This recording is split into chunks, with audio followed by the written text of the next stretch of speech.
2025 नुआ वर्ष को नहीं आसिला खुशी करदेवा परी भविष्यवाणी। एथर नुआ वर्ष में मालेमाल हेबे एही 5 प्रकार व्यक्ति।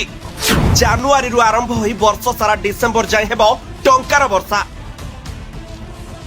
जानंतु तालिका अच्छी कि नहीं आपणक ना नथिले कौन करिवे। हाँ दर्शक बंधु 2025 नुआ वर्ष को नहीं आसिला खुशी करदेवा परी भविष्यवाणी। किंतु एही भविष्यवाणी नुआ नुहे बरং अनेक पुराना। विश्वर बड़ बड़ भविष्यत वक्ता मध्य अन्यतम बुल्गेरिया बाबा भेंगा एही भविष्यवाणी करिसंती।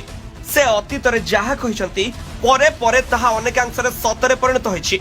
तबे इंदिरा गांधी हत्या एवं आतंकवादी आक्रमण भली घटना गुड़िकर सठिक पूर्वानुमान पई से खूब जनाशुना और सारा विश्व रे प्रसिद्ध बाबा भेंगा भविष्यवाणी को समस्ते विश्वास करते कारण तांकर अनेक पूर्वानुमान सठिक होइछि। बाबा भेंगा मध्य आगामी दशंधि पई पृथ्वी को आसुथुवा बड़ बड़ विपद उपरे अनेक भविष्यवाणी करिसंती। तबे याहारी भितरे से 2025 वर्ष पई मध्य भविष्यवाणी करिसंती। बाबा भेंगा अनुଯାयी एही 5टी राशि लोक माने 2025 मसीह रे अनेक लाभवान हेबे ओ मां लक्ष्मी घर को आसीबे।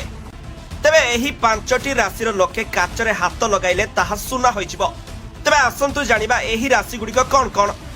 मेष राशि लोक माने खूब उच्चाभिलाषी एवं उद्योगी होइथांते। 2025 मसीह सेमानकर आर्थिक व्यवस्था सुधरिबा को जाउछि। बाबा भेंगा अनुଯାयी आसंता वर्ष आपनकर भाग्य उदय हेबा सह आर्थिक सफलता हासिल करिवे। 2025 मेष राशि व्यक्ति विशेषक बहुत भाग्यवान बोली प्रमाणित हेबा को जाउछि। तेबे आसंता वर्ष एही राशि लोक माने बहुत शक्तिशाली स्थिति रे रहिबे। मेष राशि लोक माने प्रत्येक क्षेत्र रे सफलता पाइबे। एहा सहित समाज रे आपनकर स्थिति मध्य वृद्धि पाइबो।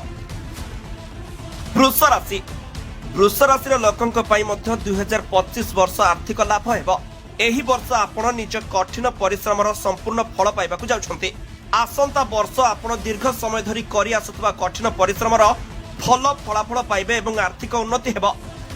वृष राशि व्यक्ति को समस्त प्रकार खुशी मिलिबो और धन संपत्ति वृद्धि पाइबो। कर्कट राशि जातकंक पई 2025 मसीहा बहुत उत्साहर वर्ष हेबो। एही राशि लोके अल्प परिश्रम